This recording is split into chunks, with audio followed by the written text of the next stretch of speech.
Society Matters.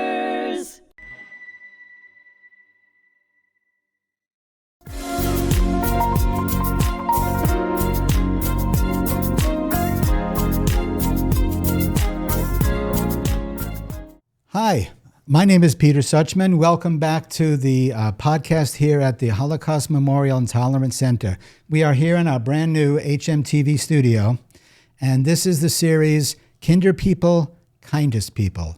And I'm very happy to say we have another special session with Hedy Pagremanski Page. And I'd like to start this discussion with a little bit about a very special word. The word is Basherte. Just briefly, my parents were both Kindertransport from Vienna. And we, my brother, my sister, and I, we always grew up with the idea of my parents were Basherte. They were meant to find each other and stay together.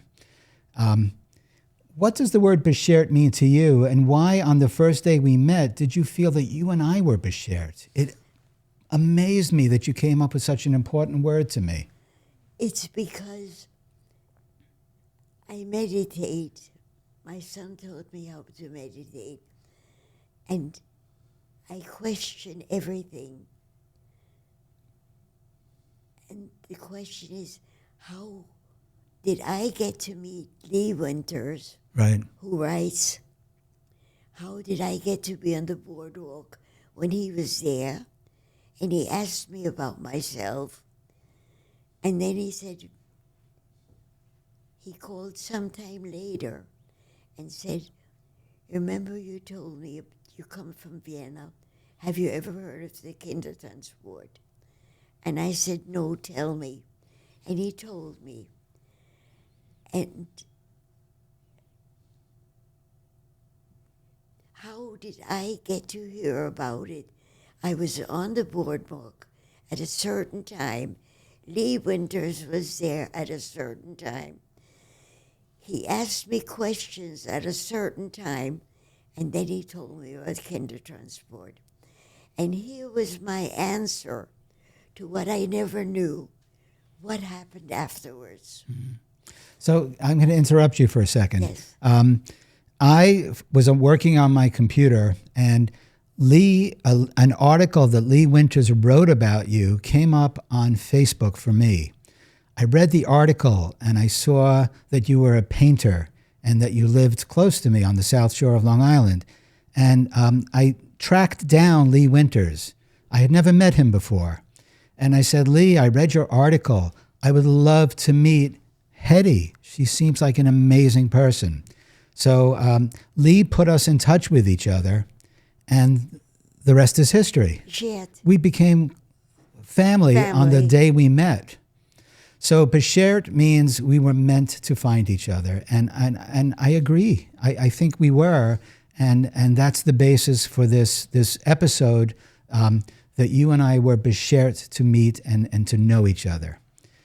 So hopefully I'll get to meet Lee one of these days and thank him in person. What I'd like to pick up from the last episode, we've established that you are an incredible painter. You are formally trained as an artist, and you've painted 41 paintings in the Lower East Side of Manhattan.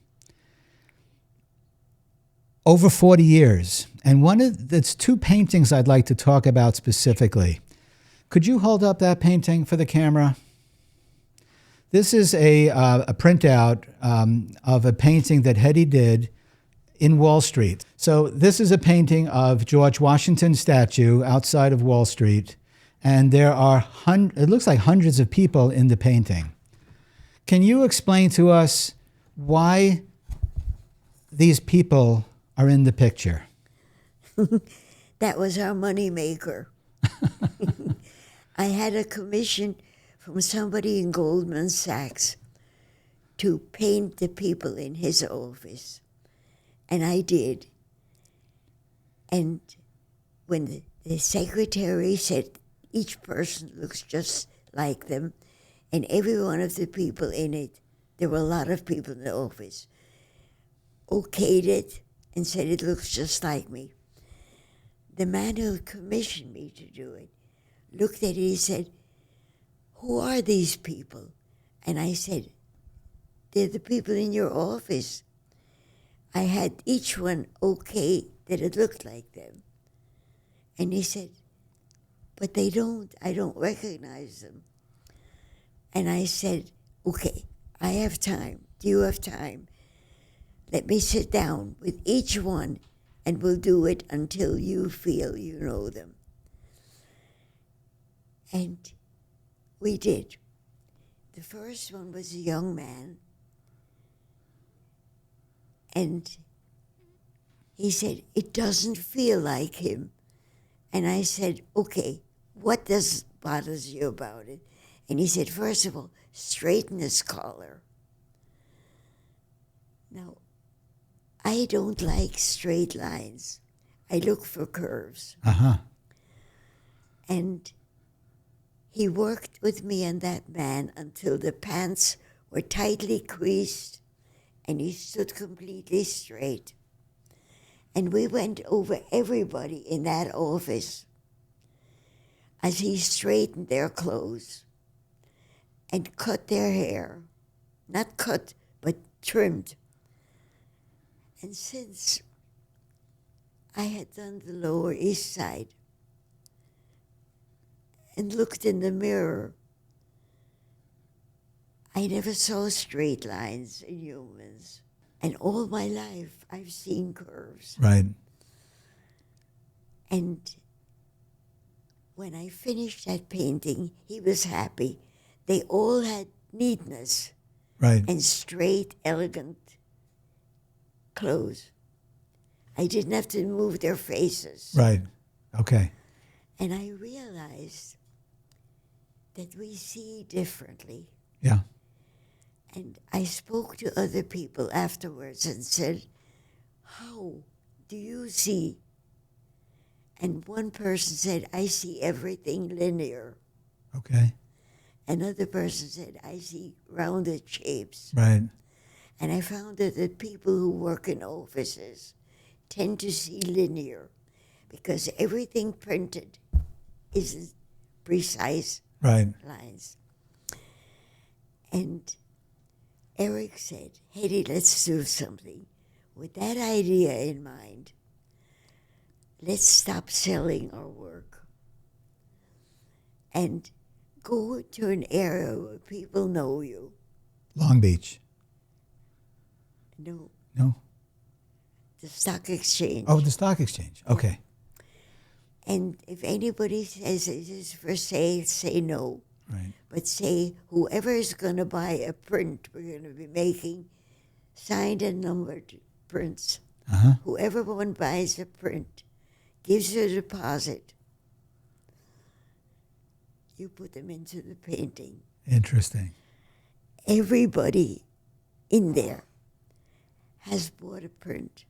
Wow. And they're expensive prints because they were done by people who did fabulous work. And so this was our moneymaker.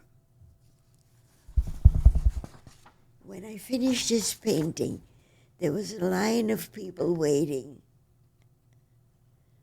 to be put into another painting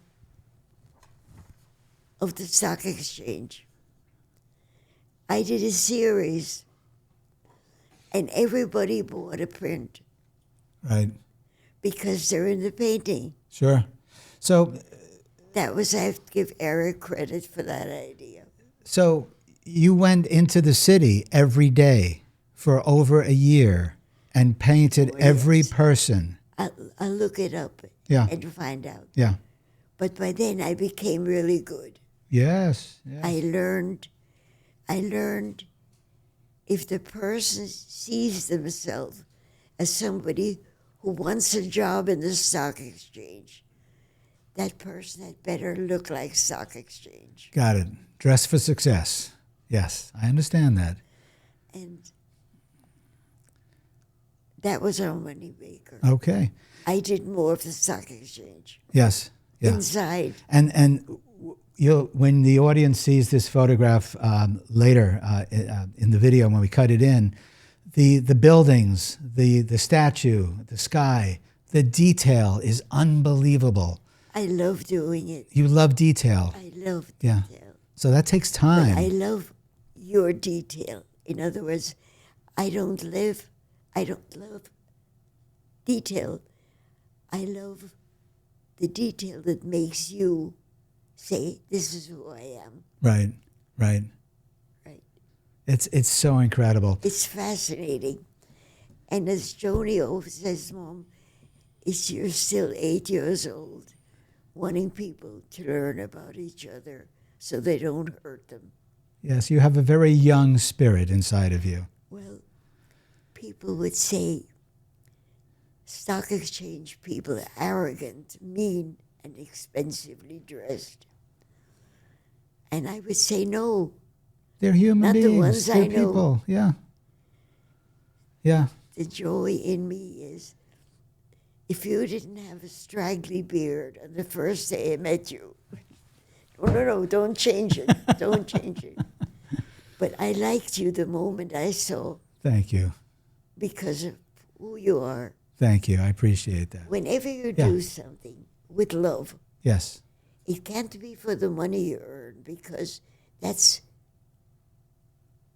not guaranteed. Right. But if you do something out of pure love, Yes. a miracle happens. So let's talk about pure love. The painting of all the people in your life that were kind to you. This was a painting you did in the backdrop of Long Beach on the boardwalk. And you painted all the people in your life that had a positive effect on you. No, No. all the people who were able to pose for me. Okay. I didn't want to work. All right. We couldn't get everybody. Got it. Okay. I didn't want to work from photographs. Right. I have to sometimes, I see. but not if I don't have to, because when you do them, they talk. Yes. And nobody talks about themselves Right. without passion, because somebody's listening. Yes. People do not listen to people, and I'm listening, Yeah. and they open up. But not only do you listen, but you capture the essence of the person and Because the I'm detail. listening. Yes. Listening with your ears, your heart, and your brain. And the 8-year-old Yes. Yes. that I understand wanted that. the people to stop hating, Yes. Yes. Yes. and it works. Yes. So in this picture on the background of Long Beach on the boardwalk, you've got dogs. I think you've got cats. You've got people. Every one of those people that sat for you, you included in that painting. Okay. It's amazing. One of them said, will you paint my horse? Okay. And I said, how can I put a horse on the boardwalk? And she said, but I love that horse. Okay. I travel so far on Long Island to feed him. Wow. I've always loved horses. So I said, you know what? It's my painting. I can put a little museum there with paintings. Let me do that. And you have a picture of a horse. Wow. In a booth like this Yeah. on the corner. And then she said, I love animals. And I would like to introduce you to my dog. That time it was a dog. And she brought this little white dog with black, I think, ears. I don't remember. And she kept bringing him. And she said, he matters so much to me. And I said, I can't put him on the boardwalk. But he died. Mm. And she would come to me and tell me how she misses him. And I said, you know what? I have my son standing there when he was a little boy. He would have been able to bring a dog. I'll paint him. And it meant so much to her because he died. And now she has a cat. I said, how can I put a cat on a leash? So I put the cat next to the horse in the museum. And she is so happy. And I understand, because each of us is different. Right. And we carry things. And maybe it's appreciated that I can give voice to them. Yeah, I think so. And you said something that that I really resonate with, that when I do presentations about the Kindertransport, it's a way for me to reconnect with my parents. You reconnect with all the people through your paintings. Some of them are alive still, some of them have passed, but they're with us still because they're part of your paintings. Because I give a damn. Yes, you do. Yeah. And that 8-year-old still knows, if you allow yourself to know them, you can't hurt them. Right. Okay. It's so interesting. It's so interesting. So just to remind the audience, your paintings are in the Museum of the City of New York, Francis Tavern Museum, Goldman Sachs, obviously, the New York Stock Exchange, the Hebrew Free Loan Society, a whole long list of museums here that have your paintings. There's something else I want to talk to you about. I understand you're a YouTube star. You have a show that you record called Mondays with Hedy. What's that all about? That's my Monday night Monday when I do nights. with my son. So The regular, have you been doing that for a while? yeah. And Kenny was looking for an office manager. And he got somebody called Dory. And one day I was suffering. I suffer with machines. I don't understand them. Okay. And I suffer with machines too. I get that. Yeah. okay. And Kenny said, you know what? Let me lend you Dory. I cannot give you time with her. I can give you one morning a week. But that's it, because I need her badly. Okay. So Dory came to me on Sunday mornings. And I knew I couldn't live without her. She can do anything. She's good with technology. Yes. Brilliant. So she said, you know what? I'm going to put you on YouTube. I said, just like that? She said, sure, just like that. And I'm on YouTube because of her. Right. So what do you talk about? Can you listen any Monday night? Yes. Monday night, I'm going to be speaking about this. Right. Okay. So you definitely want. Okay. I'm going to speak about Basherte. Good, good, good. Yeah. So people around Long Beach, I've heard you referred to as the mayor of Long Beach. Everybody knows Hedy. Is that because of your YouTube channel? Or No, because do you we know a had- lot of your neighbors? We had a business there. Ah, It was called, Joni created the name Follow Your Art, picture framing. Follow Your Art. I Your love art. it. When I began teaching art, it was, Wait, you were teaching art. Where are you teaching art? okay, do we have time? Yes, Okay. yes. Eric had a Boy Scout lead. He was a Boy Scout leader. Ah, And one day a mother called me and she said, by the way, I know you're an artist, and Eric holds a lot of the meetings in your home. You've got a captive audience. Would you teach the kids drawing? And I said, I don't know how. I've never done that. And she said, well, first let me give you my little boy. He loved to draw. He always drew and drew and drew. And then one day they had to do Mother's Day drawings. And he drew monsters. He loved doing monsters. And He drew a monster when the children were told to draw a picture of for Mother's Day. Right. He drew a monster. And the teacher said, no, no, no. For Mother's Day, we do a flower, we do something beautiful, not monsters. And he must have been about 6 years old.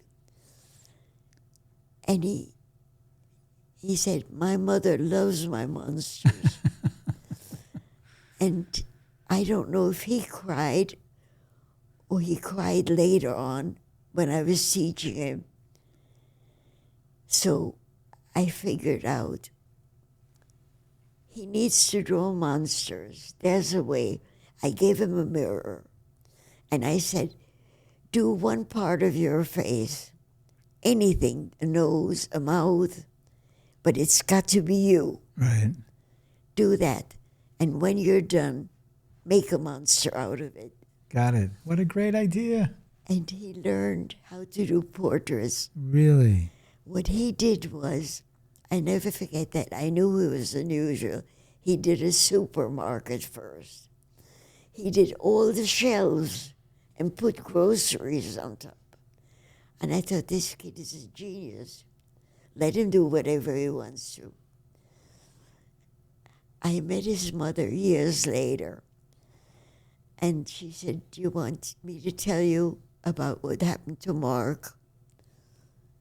Mark Stopik was his name at that time. And he's a syndicated cartoonist. Wonderful. Wonderful. We know what works, Yeah. but we don't know it for you. Right. We know. Only they know. Right. When I was teaching earth science in Great Neck, I told my students that I'm a ripple maker and you're my ripples. And some of you will become tsunamis and make a big difference. But everybody's a ripple maker and they make a difference in the universe. You are a ripple maker.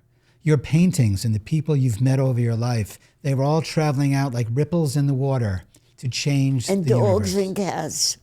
And dogs and cats and horses, And horses. too. I love it. I love it. I love it. What if that is how the universe formed itself? It took in different creations. And we are, the universe is changing moment by moment as we travel through the universe. We're on a planet that's rotating, that's revolving around the sun, that's in a galaxy that's revolving around a black hole in the middle. Everything's moving, everything is rippling out into the universe. That's why we're Basherte, you and I. We see the same thing. We see it because the other day I said to my kids, when I meditate, I was thinking, why do I hear Eric and my parents and carry them within me? What if they never disappeared? What if the universe is constantly building? Mm-hmm. But nothing goes away. It just gets bigger and bigger and bigger. Yeah. You know, meditation has always fascinated me. How do you meditate? Do you close your eyes and sit in a very quiet place? Or what does meditation mean to you? Kenny gave me books called Transcendental Meditation. Wow. And I read them. And it makes me create a God that I believe in. Mm-hmm. And I talk to that God. And I say, what do you think of what just happened? And what came to me was, I never ended. I'm still going. And none of the people you loved ever disappeared. We hold them in our heart. We hold them in our minds. Yes. And you hold them in your paintings. And what if they do? What if they do exist, but in different forms? Yeah. You would call that a multiverse today, an alternate universe. Why not? Basherte. All right, I think we need to wrap it up. I thank you so much. This has meant so much to me. You're a part of this series, Kinder People, the kindest people. Thank you so much, Hedy.